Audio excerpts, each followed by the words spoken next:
This video is brought to you by Miniature Market. Thousands of board games, miniatures, and paints, discount prices at miniaturemarket.com.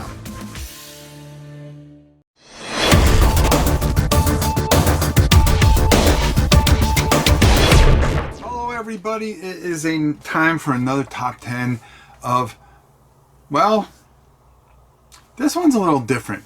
I've been painting Batman Chronicles, and I've been having a fantastic time doing it. It's Gotham City Chronicles, I'm sorry. And I decided to put a list together of my top 10 favorite miniatures out of that box. I've been painting quite a few of them. So some of them are because I've painted them, and some of them I just look at them because I can't wait to paint them. So I decided to make a top 10 miniatures that I really like out of those boxes. And boy, there's a lot of miniatures. I think there's like 144 miniatures, and these are my top 10 out of all of them. At number 10 is Clayface. This was a lot of fun. It's a beautiful sculpt. I really like the simplicity of it, and yet it just had this beauty, and it was just so much fun to paint. Clayface, first of all, is a cool villain to begin with, and I really felt that really sunk it for me, and I enjoyed that. At number 9 is Killer Croc. Killer Croc was a lot of fun to paint, and I'm always impartial to him. Matter of fact, you're going to see a video coming up very soon of the old boy, and matter of fact, I got him right here. Killer Croc. This was a lot of fun to paint, and just a beautiful sculpt, and really captures who Killer Croc was.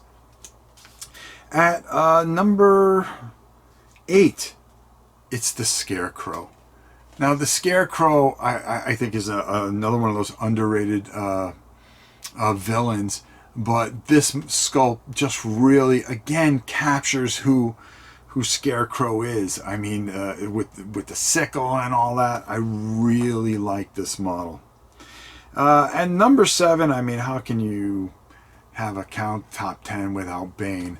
But the thing with Bane is that this is probably one of the better sculpts I've seen of Bane, and it really it gives me the comic book feel, and that's where I really enjoy that.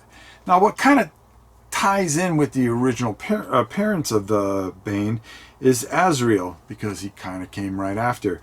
So he's going to come in at number 6, and just another fantastic looking model. A lot of fun to throw some paint on, and just really, really beautiful. This one really ties to the comic for me at number 5. And that's Batman Year One. That was a fantastic, wonderful story, and to see them capture that in the miniature, it really, it had that feel to it. Beautifully done. Really, really enjoyed it at number 5. At number 4 is a villain that I don't think gets as much credit as he should.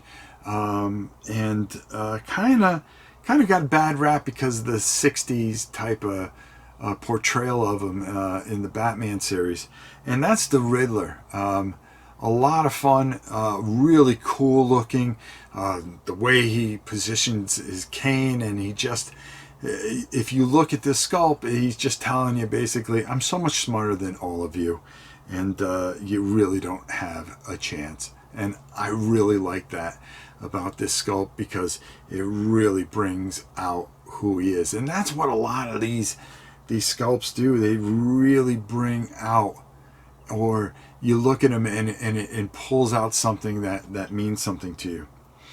At number 3, we're going to come back with the Scarecrow, but this is the one with the mist.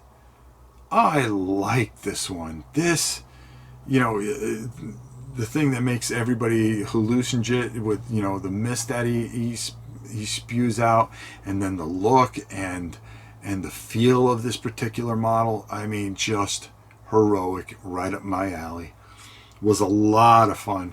You can see the video. I painted both of them at the same time, and I really enjoyed it. Speaking of painting, at number 2 was Man Bat. Man Bat was the toughest, but the most rewarding. And I took a look at him in the box, and I go, wow, that looks really cool, and that looks really hard, because you got to get all those veins and things in the wings, and it was just a process onto itself. Definitely check out the video. I think you'll really enjoy it, the process on how I got to that, and I really enjoyed it, and it was rewarding. Number one, the way it turned out, I was very happy with, but just painting that figure was a joy and a lot of fun. At number 1, I mean, I would think this would be a lot of people's number 1, and that's the Frank Miller version of Batman. I grew up with Bob, reading a lot of the Bob Kane stories and the Neil Adams stories, and those were fantastic. But Batman really came to life. I mean, he always was popular, but really set the stage for comic books going forward, and the grittiness, and of course the Dark Knight. And Frank Miller did it all with his wonderful series. And this is just, this miniature just says it all, does it all.